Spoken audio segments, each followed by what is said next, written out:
version, her fantastic book, What We Owe to Each Other. Ce ne datorăm unii altora. And, I read the book by accident. Because even at NATO, we are intellectually curious. And we try to find out which are the ideas that are shaping the conversation in our democratic societies. I have to say, the moment I read the book, I really fell in love with the central idea that Minouche will be telling us a few more things in a minute. The fact that in a moment of huge transformation in the world, a moment of great unraveling, a moment of huge uncertainty, we need to go back to the fundamentals. And the fundamental of democratic societies and human societies is basically what's the fundamental contract, the social contract that lies at the very heart of how we organize ourselves as human beings in communities, in nations, and around the world as a species. And this book, I think, is giving an incredibly important answer to the idea how can we reinvent the social contract that in many ways, including in Romania, seems to be broken. Many of our youngsters, many of our citizens, old, young, educated, less educated, including the massive Romanian diaspora that is also here in Britain and all over Europe and all over the world, we feel that something is broken in the fundamental contract. So what do we owe to each other? What relation between government and citizens? Was the connection between government's private sector and civil society? And I think this fundamental question is relevant also for Romania, because we are a country that is in an exceptionally intriguing moment. We are in the best moment of Romania's history. Members of NATO, thanks God. Members of the EU, significant progress. But also a moment when disparities in Romania, inegalități de dezvoltare, nedreptăți, are basically at a higher level than before joining the EU. So Romania is growing and disparities are increasing. The fact that we're not giving what Minouche is saying in her book, an architecture of opportunities to the ones living in the countryside of Romania, in the small cities of Romania, at the peripheries of the big cities in Romania, is also the cause of the exodus of our young people. 5 million Romanians, young Romanians, are working and living outside of the country, half of the active population of the country. And with the immensely difficult demographics that we have in Romania and also in our part of Europe, the country is in the best historical moment, protected by NATO, part of the European Union, finally part of the West, but in the same time, the country is the most delicate moment in our history, because we are not able, at least until reading this book, to go back to the fundamental conversation, which is what we owe to each other and how can we really move our country, our nations, and also the democratic political system around the world forward. Because we live in a world of intense competition with alternative systems. We tend to believe in the West that we are the best and the brightest, and all ideas, bright ideas, come from us. No, others are also innovating in ideas. They're proposing alternative models, other economic contracts, other social contracts, other authoritarian views of the world. So this conversation is fundamental. Iar pentru țara noastră, pentru România, I'll say a few words in Romanian. Acest subiect este poate mai acut și mai important decât pentru oricine altcineva din Europa în care trăim cu toții. Și avem în acest moment o provocare imensă. Cum să fructificăm relevanța strategică a României, cum să facem ca economia noastră să fie mai competitivă și mai ales cum să dăm o șansă corectă arhitectura de oportunități de care Minouche vorbește în cartea pe care o avem astăzi în fața noastră și cum facem ca România să își recapete încrederea și să-și capete locul firesc și natural în concertul națiunilor. I'll also to thank the publishing house Litera for having this endeavor. I hope that this book will be widely read across Romania in a digital version. Citiți și prefața, read also the foreword that I tried to do before this great book. And I also like to thank Project Romania 2030 for being such a formidable intellectual platform for bold ideas in order to change and transform through innovation and co-design Romania and the rest of Europe. So from London, now I give the floor to our guest of honor and to our host today. So thank you so much for having us and sharing your beautiful ideas to the Romanian public. Thank you. Well, thank you so much. I am so flattered that you are all together in Romania and really thinking about how to put some of the ideas of my book into practice. In fact, you're doing what exactly I had imagined and hoped for when I wrote the book, which is that communities would come together from different backgrounds and really talk together about what is a social contract in our community. What do we aspire for in the future? What is the relationship between the citizen and the state? So you are fulfilling my dreams in terms of what I had hoped would happen as a result of people reading this book.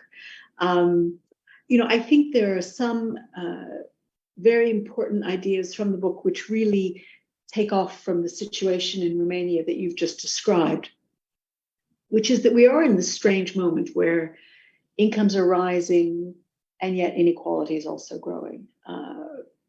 People should be happier, but in practice they're not. We have these tensions between the generations. We have this huge climate crisis facing us. And what I do in the book is try and show a different way of thinking about how to create that architecture of opportunity that can both help deal with inequality, help deal with the growth challenges of the future, and also help deal with the climate crisis. And I think one very important idea is moving away from this idea of redistribution. In the olden days, we used to think, the solution to some of the issues around inequality and social mobility is we just take from the rich and we give to the poor, this sort of Robin Hood approach to policy. In the book, I talk a lot more about pre-distribution.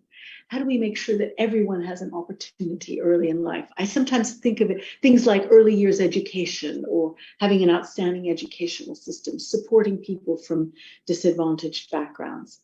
Sometimes I talk about it as moving away from trickle-down economics to one where you are watering all the seeds in your society and making sure all the seeds have a chance to grow and to flourish.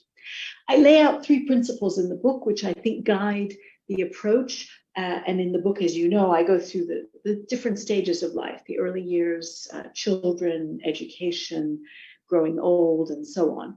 But there are 3 underlying principles to all of those stages of life. One is that there's a minimum that we should give to everyone in our society, and below which no one should have to go, and we can talk about what that means. Second is that we need to maximize investment in capability. That's the watering all the seeds part, making sure that everyone has an opportunity to contribute. And then finally, we need to share risks better. We've shifted so many risks onto individuals, and there are more efficient ways to share some of those risks around unemployment, sickness, and old age that would be more efficient for society, but also result in greater productivity. So those are just some initial thoughts, but I look forward to talking about how we might pursue some of these ideas better in the Romanian context. I don't know if for everyone in the room or in the broad audience that watching our conversation, and this will be followed, I understand, by a conversation in Bucharest. But something that you define towards the last part of the book is also the economics of the new opportunity architecture. Because in these times where budgets are tight, when there's so many priorities, now we have to invest more in defense and security. Sometimes it's difficult to find, the budgetary or fiscal space and to appropriate the kind of resources that we need to basically water the whole part. And in one portion of your book, you're also describing the fact that, in fact, this is the other way around. By doing this, so how would the economics and the budgetary constraints look from your perspective? And I think that's very relevant to the Romanian context because deficit is immense. current account deficit is immense. Macroeconomic stability is in jeopardy. The rating of the country is not looking great. So how can we do a sort of a virtuous cycle of investing more in opportunities while also making sure that the economy grows and the Robin Hood temptation is substituted by something which is smarter and more effective? Yeah. So I think the fiscal constraints are very real. I would say two things. One is that the social contract can grow over time.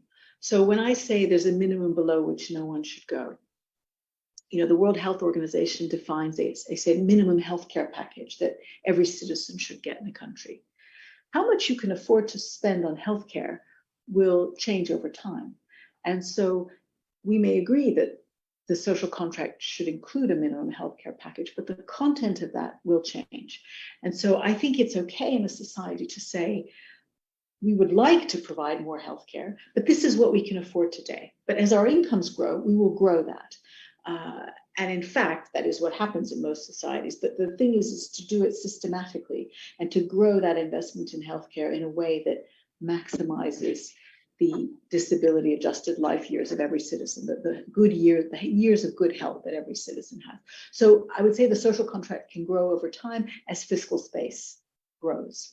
The second thing I'd say is that I think we have to be clear about what's investment and what's spending.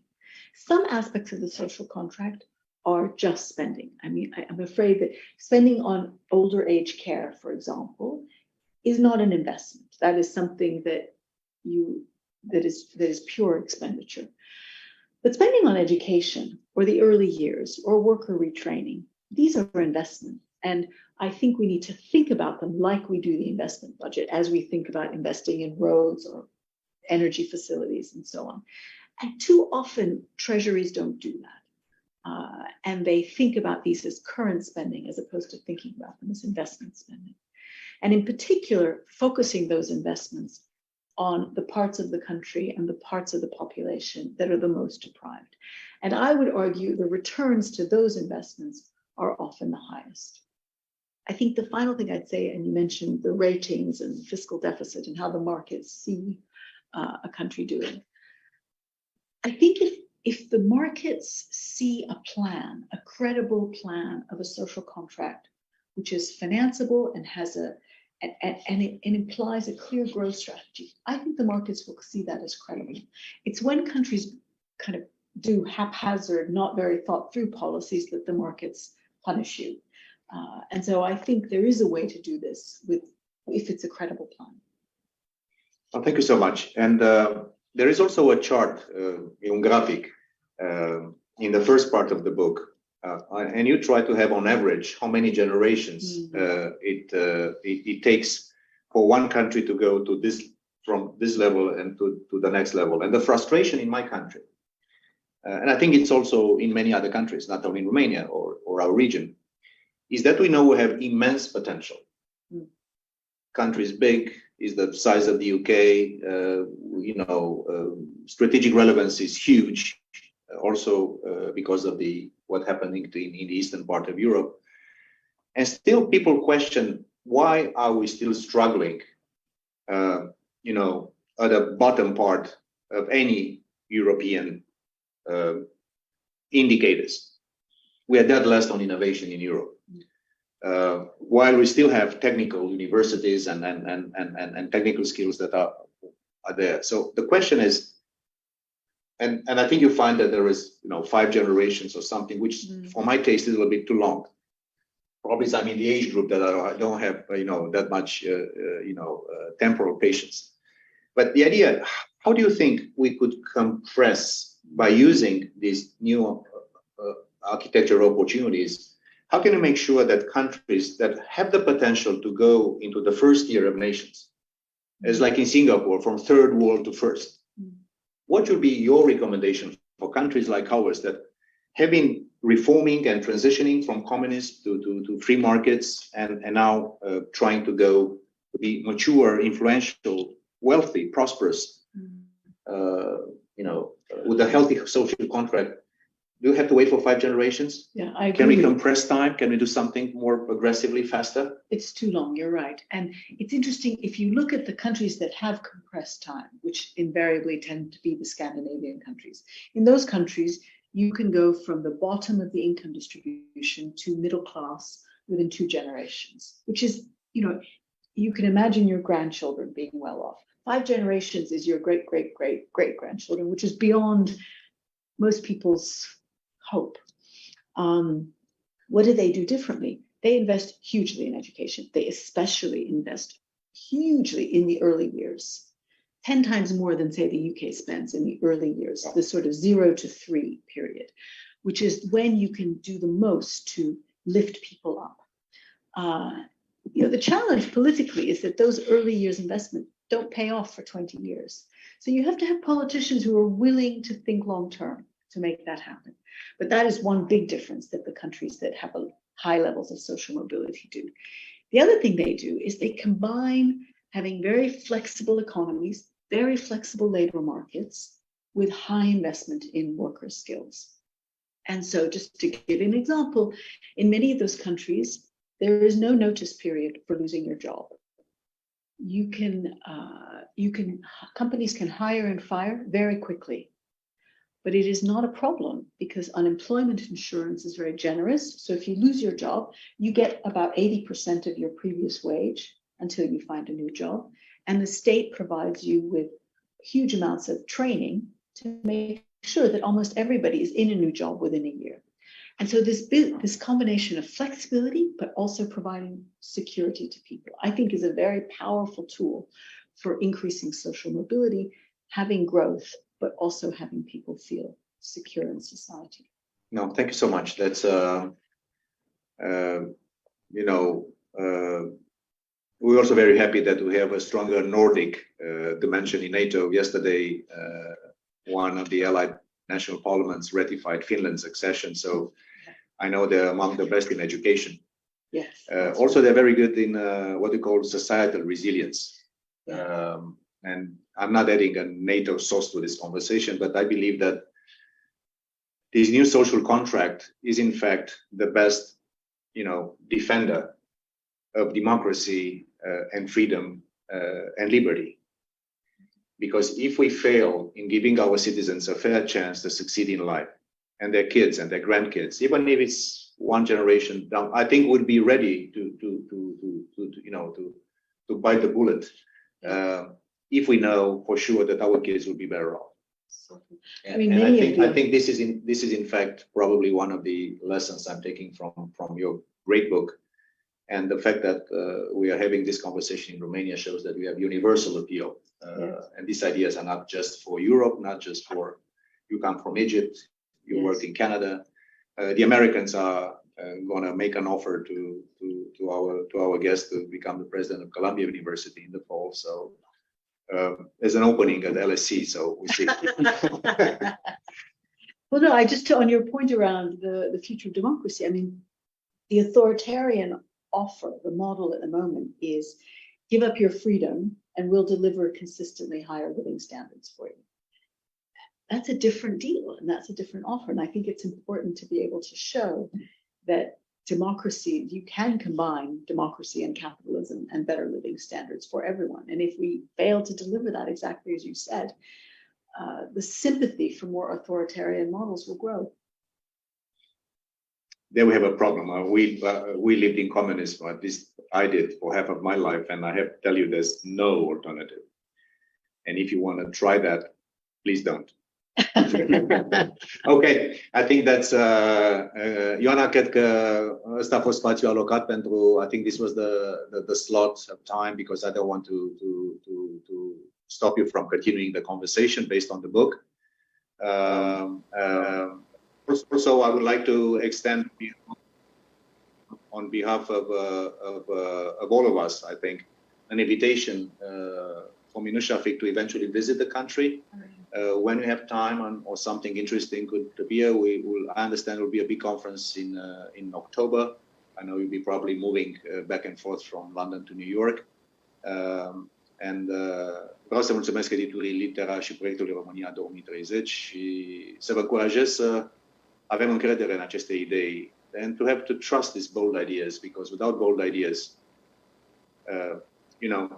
dacă ai un sistem care nu funcționează și vrei să-l îmbunătățești, nu o să funcționeze. If you have a broken system you want to improve, this will not fly. We need bold ideas for a new social contract, and I think this is true for Romania, it's true for UK, it's good for any country around the world. So thank you so much. Thank you so much. A pleasure. And I hope you have a wonderful conversation and have many ideas that will improve the future of Romania. Succes mult!